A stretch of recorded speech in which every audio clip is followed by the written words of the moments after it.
Vous pouvez rejoindre, vous pouvez venir vous asseoir sur les chaises pour écouter la présentation de Marie Baudet, qui est une illustratrice de romans graphiques. Vous pouvez la retrouver en dédicace sur le stand du Tigre. Alors Marie,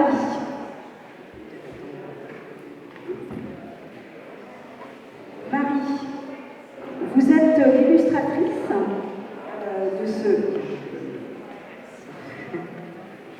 Vous êtes l'illustratrice de ce très très beau roman, très sensible, qui s'appelle L'amour après. Alors, j'avais envie de vous demander d'abord le titre. Comment vous expliquez ce titre, L'amour après?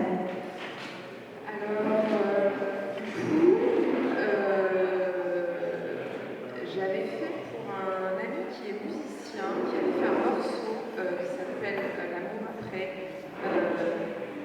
Là, voilà. Pour un ami qui est musicien, qui avait fait un morceau avec Bertrand Burgala qui s'appelle L'amour après, j'avais fait un clip d'animation. Je pense que c'était en 2018 ou 2019, je ne me souviens plus très bien. Et la chanson s'appelait, j'ai dit L'amour après, la chanson s'appelait L'amour peut-être. Non, qu'est-ce que je dis? Je dis n'importe quoi. La chanson s'appelait L'amour après, pardon. Et en fait, j'ai voulu conserver ce titre et je lui ai demandé si c'était possible. Et il m'a dit ok, voilà. Et on l'a gardé pour la bande dessinée. Alors, c'est quand même c'est une bande dessinée qui parle justement de ce que devient l'amour une fois qu'il s'ennuie un petit peu dans le quotidien. Est-ce que c'est ça le fil conducteur de votre roman? Oui, alors moi je suis illustratrice de ce roman graphique. C'est un ami à moi, Baptiste Sornin, qui est auteur du scénario. Baptiste, il est scénariste, il est comédien, il réalise des courts-métrages et des films en Belgique où il vit. Il est quand même de La Rochelle au départ. Et donc il a voulu effectivement parler des petits riens anodins et banals, annonciateurs d'une rupture, sans rentrer dans des bris d'assiette, dans des éclats, dans des choses très dramatiques. Montrer un petit peu qu'en fait c'est vraiment dans des choses tout à fait ordinaires qu'on va peut-être pouvoir déceler des petites alertes qui montrent l'arrivée peut-être d'une rupture. Alors c'est vrai que même si Amour dans le titre, c'est pas vraiment un roman d'amour, hein, c'est plutôt un roman sur comment l'amour s'étouffe petit à petit, justement, se dilue, s'oublie lui-même. Et ce qui est étrange, c'est que très souvent, alors on pense au film de Woody Allen ou à certains livres qui sont extrêmement verbeux sur le sujet, il y a beaucoup à dire. Et là, en fait, c'est un roman graphique. Alors, attendez, j'ai un petit peu envie de peut-être le montrer. Ce qui est étonnant, c'est qu'il y a, montrer l'intérieur, il y a très peu de mots. Il y a très peu de mots. Il y a quelques dialogues, mais c'est vraiment un... Là, ça prend vraiment le mot roman graphique prend tout son sens. Et c'est pour ça que c'est une grande chance d'avoir l'illustratrice avec nous, parce que tout est dit dans le dessin. Vraiment, il n'y a pas besoin de bulles explicatives de ce qui se passe. On comprend parfaitement les situations, les émotions des personnages. Alors j'avais envie de vous demander comment vous avez travaillé finalement pour, en très peu de cases, en peu de vignettes, rendre toute la complexité quand même d'une relation qui se délite. Effectivement. Alors comment j'ai travaillé pour en très peu de cases rendre ça? Il y avait le scénario de Baptiste de toute façon au départ qui rendait ça, où vraiment c'était un parti pris pour lui d'être en opposition au bavardage, au texte énormément. Il voulait absolument que ces moments de silence existent à l'image du couple qui tombe de plus en plus dans le silence. Donc c'était vraiment aussi un travail qu'on a fait à deux avec lui. Et comment le rendre en image? En fait, j'ai essayé, vraiment, j'ai lu et relu le scénario énormément de fois et j'ai essayé de comprendre tout ce que voulait dire Baptiste. J'en ai beaucoup discuté avec lui pour essayer de rendre autant que possible son idée visuellement.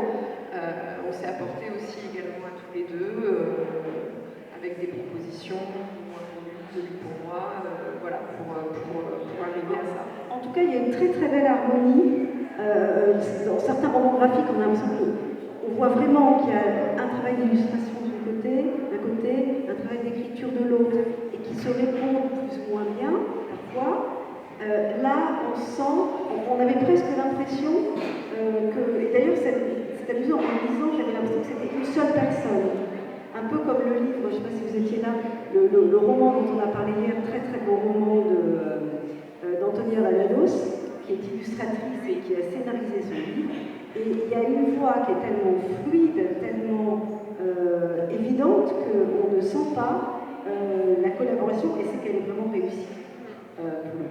Alors je voulais vous demander aussi, quelle est vous avez vu peut-être, alors je vous le remontre parce que c'est un très beau livre, avec une qualité d'illustration. Chaque planche est une merveille graphique, une merveille d'illustration.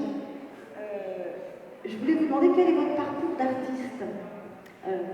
Alors, j'ai fait une école de cinéma en sortant du bac pendant 2 ans.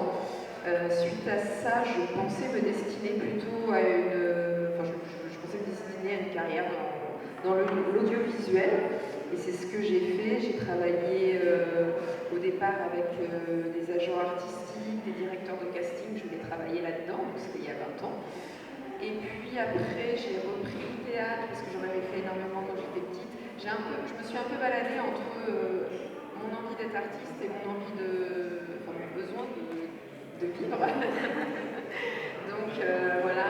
Et finalement, ensuite, j'ai trouvé rapidement un CDI sur une chaîne audiovisuelle dans laquelle je travaille toujours et où je suis à la prod. Mais j'ai été, et bien un travail qui me plaît, j'ai été quand même rattrapée par ce besoin de création. Et donc voilà, le tout, c'était de trouver un équilibre entre les deux pour pouvoir conserver ces deux activités. Et je me nourris en fait de chacune des activités. J'apprécie en fait sur deux positionnements. Un positionnement assez terre à terre et pragmatique. Qui m'apporte énormément dans ma pratique de la bande dessinée et l'inverse également.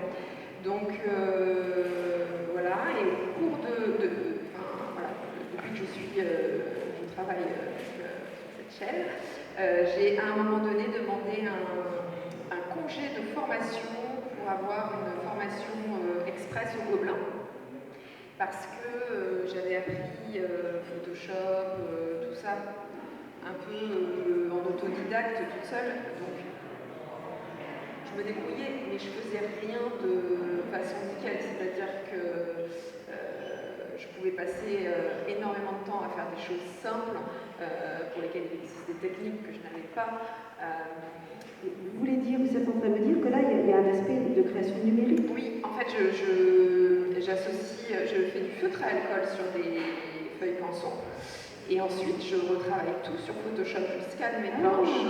Et des fois, en fonction de ce qu'il y a besoin, je peux même complètement construire des décors sur Photoshop.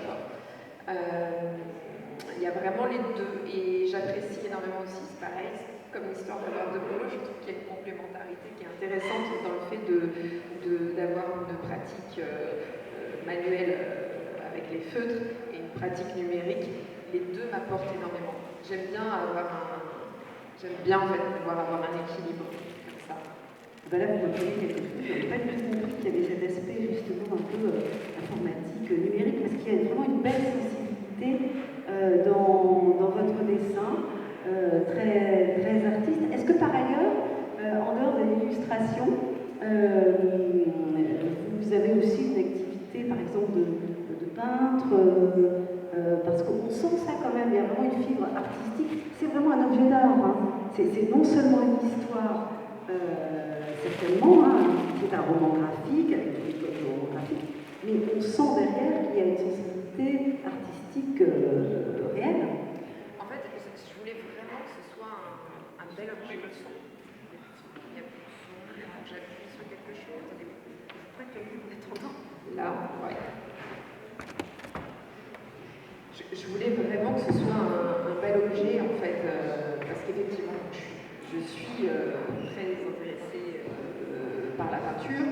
C'est quelque chose que quand j'ai repris le dessin, j'ai repris avec la peinture, pas du tout avec les feutres, donc avec de la peinture acrylique, de la peinture à l'huile. Donc moi, je voulais conserver cet aspect vraiment visuel. Souvent, les gens pensent que c'est de l'aquarelle d'ailleurs. Et donc, oui, ce sont des feutres. En fait, il y a un aspect pratique avec les feutres, c'est que je peux les emmener, je peux les mettre dans une trousse, je peux les emmener avec moi. C'est quand même assez simple. Quand je fais de la peinture à l'huile, c'est quand même tout déménager, quoi. Faut du white spirit, faut tout protéger. Donc là, c'est un moyen un petit peu d'avoir un aspect visuel proche de la peinture, mais de façon propre et qui s'emporte facilement. Et je tenais vraiment à ce que ce soit en fait, à garder mon identité visuelle que j'avais commencé en faisant de la peinture. Donc c'était important pour moi que ça reste un objet beau qu'on a envie d'avoir. C'est un très bel objet. Alors, dernière question, des projets, Marie. Oui. Qu'est-ce qui est dans les tuyaux? Oui, alors là je suis ravie parce que le 4 septembre sort ma deuxième bande dessinée. Cette fois-ci, du coup, je suis seule au dessin et au scénario. Donc ça sort à nouveau chez Rivage dans la collection Tirage graphique, tenue par Sonia Deschamps. Voilà, c'est le 4 septembre. Et ça s'appelle La rentrée littéraire. Pour la rentrée. Et ça s'appelle Eyes Without a Face. Les yeux sans visage en français. On attend avec impatience sa parution et je ne saurais trop vous recommander de faire un petit tour à la librairie du Tigre pour les dédicaces, parce que vous savez que les dédicaces d'illustrateurs, c'est une grâce, hein, parce qu'ils prennent quand même toujours le temps de nous donner de leur talent. C'est pas simplement comme Bisous Evelyne, signé Marcel Proust, hein, vous voyez. Voilà. Merci beaucoup Marie. Et donc, l'amour après. Voilà, merci.